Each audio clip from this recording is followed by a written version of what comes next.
Ready? Okay जी। अच्छा, जय हिंद। आप सब लोगों को मैं चिनार को डैगेट डिवीज़न और JNK पुलिस की तरफ से यहाँ वेलकम करता हूँ।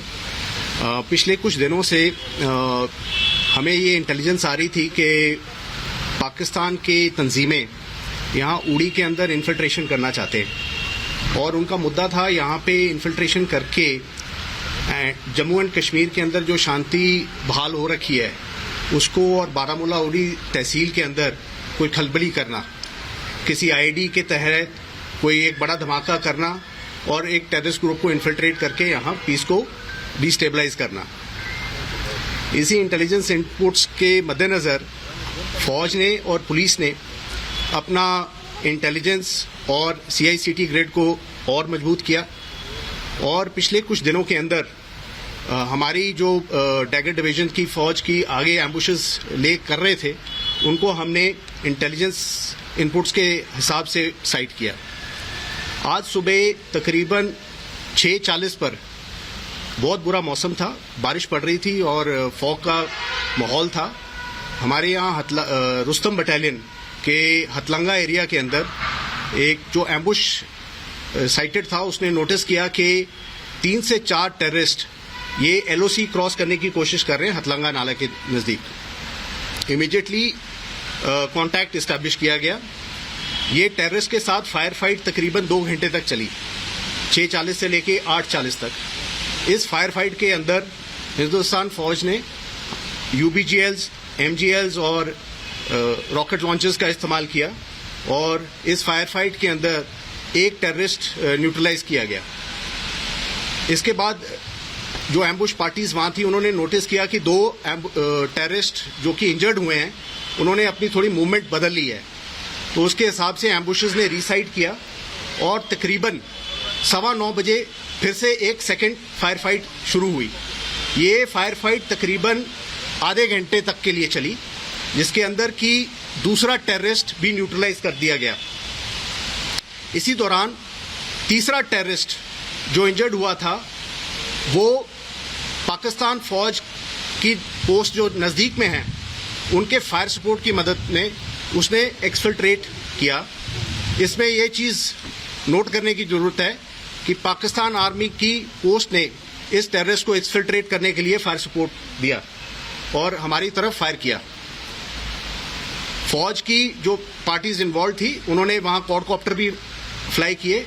पाकिस्तान फौज ने हमारी क्वाडकॉप्टर्स के ऊपर भी फायरिंग की और ये टेररिस्ट जो तकरीबन 300-400 मीटर पाकिस्तान की तरफ एक्सफिल्ट्रेट किया वहां जंगल एरिया के अंदर, ये जाके वहां गिर गया और हमारे अनुमान के हिसाब से वो उसकी वहां ही वाज किल्ड देयर एंड उसके बाद उसकी बॉडी वहां से रिकवर की गई एंड वेदर बड़ा खराब था, इसके कारण क्लैरिटी भी नहीं आई, but further operations and search इस एरिया में 2 बजे तक चलती रही है। ऑपरेशन 2 बजे इनिशियली कॉल्ड ऑफ हो गया है। अभी इलाके के अंदर अभी भी सर्च चल रही है, हमारी पार्टीज वहां तैनात हैं एंड अभी तक का ऑपरेशन जो कि 8 घंटे तक के लिए चला है, इस ऑपरेशन के अंदर पाकिस्तान के 3 टेररिस्ट न्यूट्रलाइज कर दिए गए हैं, 2 टेररिस्ट की बॉडी रिकवर की गई है, एक टेररिस्ट पाकिस्तान की साइड में जाके उसकी डेड बॉडी पड़ी है, जिसका हमें अनुमान है कि उसकी बॉडी उधर से रिकवर कर दी गई है किसी से।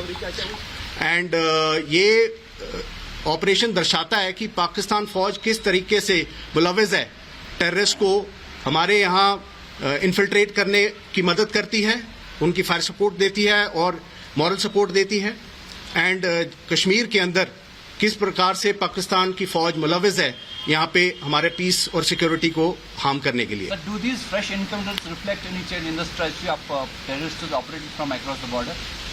देखिए, ये इनका टेररिस्ट का ये एक पुराना मोडस ऑपरेंडी है कि जब ये इन्फिल्ट्रेट करने की कोशिश करते हैं ये बुरे मौसम का लहजा लेते हैं एंड आप देख रहे हैं पिछले 48 घंटे से यहाँ हमारे बहुत बारिश पड़ रही है और मौसम बड़ा खराब था, तो इस चीज़ का फायदा उठाने की कोशिश की है इन्होंने एंड जब भी ये इन्फिल्ट्रेट करने की कोशिश करते हैं पाकिस्तान की फौज जो वहाँ पोस्टें रहती है वो मुलव्विज़ रहती है इनकी सपोर्ट के दौरान एंड इस ऑपरेशन में जिस प्रकार से वो तीसरे टेररिस्ट को उन्होंने एक्सफिल्ट्रेट करने में मदद की, ये पाकिस्तान फौज की जो इन्वॉल्वमेंट है उसको मुलविस करता है। So what about infiltration strikes in Odisha? Thank you, that's all. And ये पूरा ऑपरेशन जॉइंटली कंडक्ट किया गया Indian army, Jammu and Kashmir police and हमारी इंटेलिजेंस एजेंसी के साथ। इस ऑपरेशन के अंदर जब ये कांटेक्ट इस्टेब्लिश हुआ तो जम्मू एंड कश्मीर पुलिस की एसओजीज भी एक्शन में आई, उन्होंने भी वहां पे आके हमारे साथ कॉर्डन में पार्टिसिपेट किया। और ये पूरी इंटेलिजेंस इकट्ठी इंटेलिजेंस थी, फौज की इंटेलिजेंस एजेंसीज की इनपुट्स और जम्मू एंड कश्मीर की इंटेलिजेंस इनपुट्स के ऊपर। इसके अंदर दो AK-47, एक AK-47, एक AK-74, 7 मैगजीन्स, कुछ एमुनेशन है और एक चाइनीज पिस्टल और कुछ राउंड एंड कुछ ग्रेनेड्स भी हैं इसके अंदर। कुछ पाकिस्तान करेंसी भी है एंड सम इंडियन करेंसी। उसकी डिटेल्स हम आपको फॉरवर्ड कर देंगे। एंड सबसे इंपॉर्टेंट चीज है कि इसके अंदर एक 5 किलोग्राम्स की आईडी रिकवर की गई है और हमारा अनुमान है कि ये आईडी के साथ वो किसी सेंसिटिव टारगेट यानी कि कोई माइनॉरिटी पॉकेट्स या कोई भी हमारे इस एरिया में जो सेंसिटिव टारगेट है उसके साथ ही इस बड़े आईडी को यूज करना चाहते थे। Thank you. प्रेस कॉन्फ्रेंस आप लगातार सुन रहे थे कि किस तरीके से आतंकियों की कोशिश को नाकाम किया गया है और पाकिस्तान सीधे तौर पर घुसपैठ कराना चाहता है। बारामूला मुठभेड़ पर सेना ने अपना बड़ा बयान दिया है कि किस तरीके से खराब मौसम का फायदा उठाकर आतंकियों ने हमला करने की कोशिश की थी और सीधे सीधे इसमें हाथ सुमित पाकिस्तान का है। पाकिस्तान आखिर कैसे आतंकियों घुसपैठ में मदद करता है और कैसे कवर फायर जो है वो पाकिस्तान की सेना यहां पर दे रही थी जब बड़ी कार्रवाई यहां पर सेना की तरफ से यहां पर आतंकियों को मुठभेड़ में ढेर करने की यहां पर की जा रही थी।